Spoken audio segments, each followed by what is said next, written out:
What if Minecraft was put into Unreal Engine 5 and made more granular with smaller voxels, more detail, better sound, and a much more realistic physics system? Well, you would get Lay of the Land, an indie title being developed in Unreal Engine 5 by apparently one game dev. And at first glance, you might just say it looks like another Minecraft clone. But upon closer inspection, the upgrades provided in this engine expand the world building fidelity and gameplay in some really awesome ways. I'm so impressed with this guy's procedural tech and frankly artistry on the project, creating a world that I want to explore and feels so much more real. Let's check it out.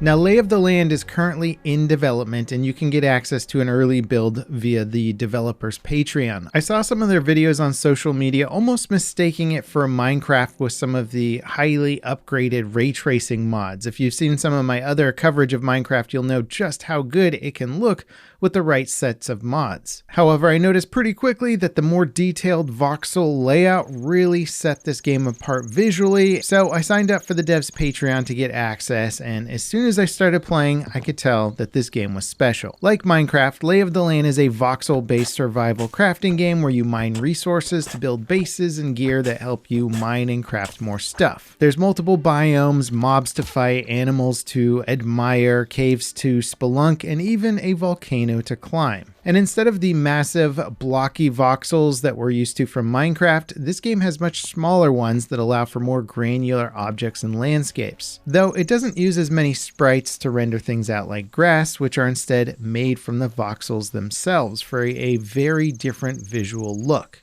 Now, unlike Minecraft, Lay of the Land also has voxel-based physics, so if you start chopping down a tree and break all the way through to the trunk, it'll actually fall over and, well, kill you. Yeah, this was literally my first time chopping down a tree in Lay of the Land, and it killed me. And the second this happened, a light bulb went off in my head. If you've ever played Teardown, well, that's sort of what's going on here. Breaking through support structures like the trunk of a tree or a wall will cause it to fall over. Compared to Minecraft, where if you want to chop down a massive tree, it often requires creating like a staircase to actually reach the top of it, since you can cut out the trunks from below and it'll still be floating there in the sky. And I gotta say, it is just so much more satisfying being able to chop away at the trunk of a tree, watch it fall over, and then proceed to chop up the rest of the tree as you might do in real life. And then applying these same physics principles to pretty much every other object in the game, the world feels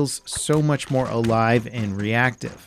Now that said, the physics definitely complicate things a bit more, and it could frustrate you a little bit in the start before you figure it out. In most fantasy games, when I chop down a tree, I'm not concerned about how it falls or what it lands on. And this could be something that's more frustrating than it is fun, but it is certainly cool that you actually have to consider that now. Now, the actual mining and crafting systems are a bit more complex. Tools have multiple methods of interacting with the world. They can take smaller chunks out of bigger blocks realistically, or they can clear an entire block at a time. So you can partially destroy blocks or outright dismantle them entirely. This makes simple stuff like clearing out a patch of ground for a survival shack a little bit more tedious, but it also gives you more fine control over the shape of things. And something that I immediately noticed when comparing this to Minecraft is just how round and geometrically complex some of the randomly generated buildings are. It actually made me do a double take when I realized that this observatory has a copper roof that I could mine to get a ton of copper from. These generated buildings are so intricate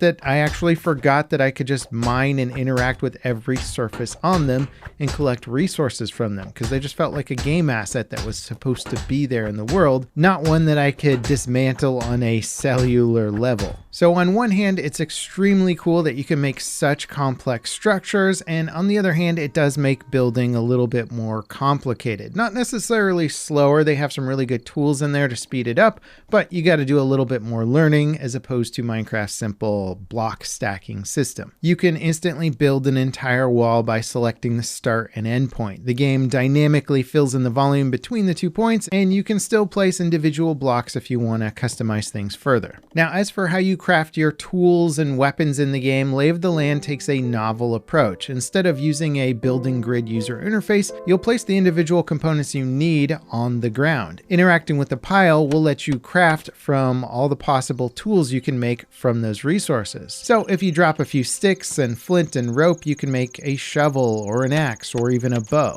Once again, it can get a little more complicated thanks to the physics, as all the objects can potentially roll away, and so you have to consider where you're going to drop your items when you want to craft something. Not a huge issue, but just something to learn as you go along. And frankly, I kind of prefer this crafting system. It felt faster at times and certainly more intuitive instead of having to memorize a bunch of recipes in Minecraft, which you might just not know when you start playing the game.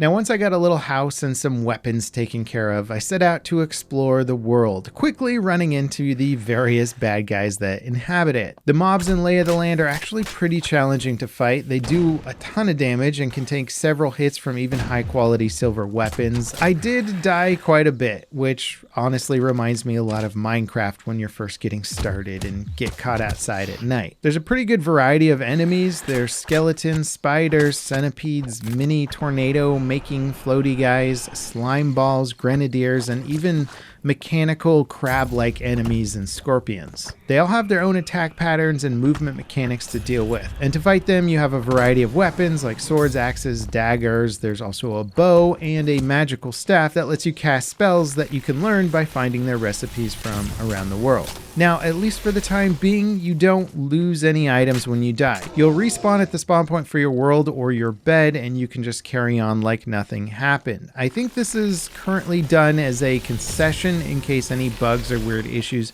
get you killed while the game is still in a pre-release phase. So I wouldn't expect it to work the same when the game officially launches, or probably they'll have a toggle option or something like that. Now, once I got a feel for things and did some exploration, I of course had to turn on God mode so I could zip around and check things out.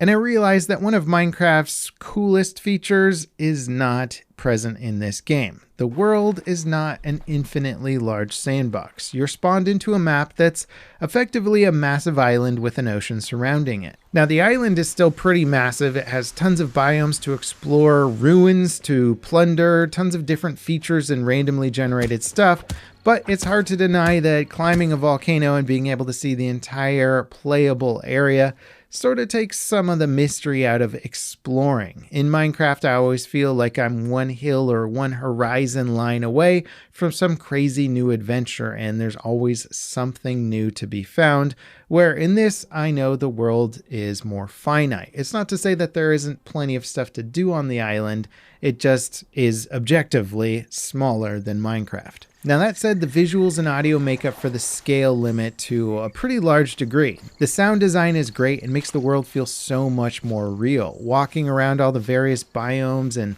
natural land features have unique soundscapes with chirping birds, babbling brooks, croaking frogs, and the sound of wind blowing through the trees. Chopping down a tree actually sounds very realistic and like you're chopping down a real tree. And having used extensive modding in Minecraft, I can say that this game just feels far more immersive even when using some of the best visual and audio upgrades for Minecraft. The more granular nature of Lay of the Land really adds a lot. It's kind of insane that this was developed by a solo dev, managing to achieve a visual quality and audio quality that is comparable, if not superior, to one of the biggest games in the world. Now, aside from not being an infinite landscape, the other major feature that this game lacks compared to Minecraft is multiplayer. Lay of the Land is single player only, and I will happily defend the notion that games do not have to be multiplayer to be fun, and that I was having a ton of fun exploring around this game and going on my own adventures. But if one of the main draws to Minecraft is playing with other players and setting up your own server and building a community, well, that's not a feature here. I'm not sure if that's planned at some point, but I expect that having more granular landscapes, physics, and all that kind of stuff might actually make the cost of running this on a server a little bit more expensive. Nonetheless, this is a very impressive project that shows how evolving the Minecraft formula at its core level for more granular visuals and physics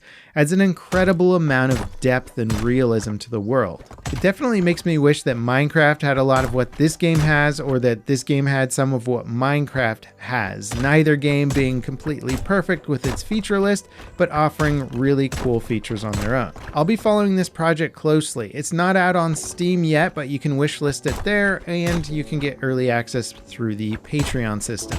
Now, if you haven't seen my previous video showing off just how insane Minecraft's visuals can become when you give it infinite viewing distance, check out this video right here. And it's especially fun to do that direct comparison now that I've seen this game. Also, if you guys enjoyed this video, don't forget to drop me a like, subscribe for more content like it, and I'll see you next time. This is Level Cap, signing off.